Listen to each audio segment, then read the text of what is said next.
Today I'm working on the winch bar, winch plate again, and you can see it right there.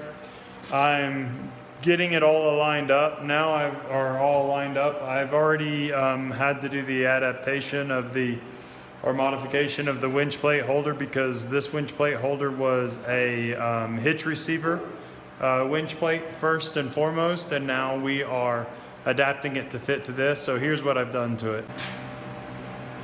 Instead of just cutting it all off and making it flat on the bottom, which I had originally thought about doing, I went ahead and I cut off the tail here and this part of the tube here that goes over, you know, typically to the winch receiver.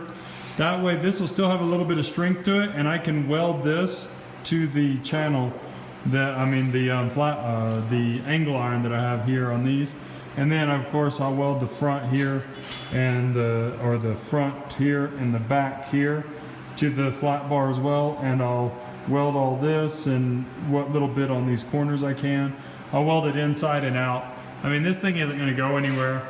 To kind of give you an idea of what I did, this here is from the tow hooks on each side of the WJ Jeep Cherokee. It's a Grand Cherokee Laredo, and so you have that one and then the other one, and as you can tell, this is considerably wider than the receiver winch plate was from the factory. So here's how it sits. I'm just gonna hammer this down in there.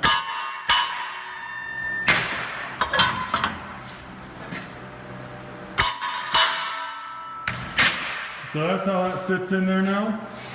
And I drew line on center for both of these. And now I'm just gonna line it up there, and I've just gotta make sure it's all lined to do that. To make sure it's all lined up, I'm using a square, a framing square. And I'll just line it up on this line right here, like so. So that's like right on the edge of that line on the winch plate. And then I'll just slide this over until it meets that line as well, like it should. And then once it's there like so, I'll tack it into place. That's kind of what I've got going on with it for the moment. I don't know if this is going to be more than one episode or just one episode. I guess you guys will know when I when I make it. So we'll keep going from there, but I'm almost done with this thing. I just have a little bit left to do. I have to weld it together, the plate, and then I have to paint it all, and then it's ready to go on the truck. Well, I'm almost done now. It's pretty impressive how much progress I've made in the last few days.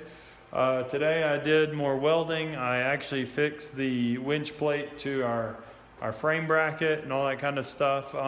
It needs to be painted, and I have one more piece that I need to put in. We decided to put in a cross member from this area here all the way across.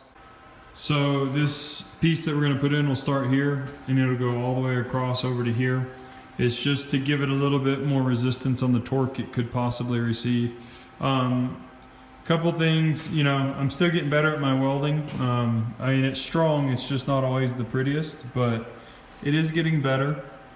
One thing I'm still trying to learn to do, and it takes time to learn, is how to start and stop a weld and make it look like it was one solid weld. So I've got to ask some more experienced guys about that to get their input on that.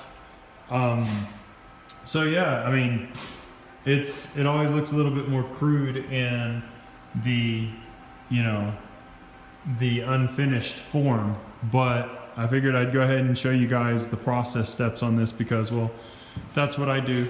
And hope you guys enjoyed the show. Thanks for stopping by as always. I'm glad to see you guys back at Beginner's Fab. Thanks for being patient with me, and I hope to have more episodes out. If I get to keep doing this work, which I really enjoy doing, then you definitely will see more episodes. Please don't forget to give me a big thumbs up on the video, and don't forget to stop by the channel and subscribe as well. I always appreciate the subscriptions and comments, and I hope to see you in the next video.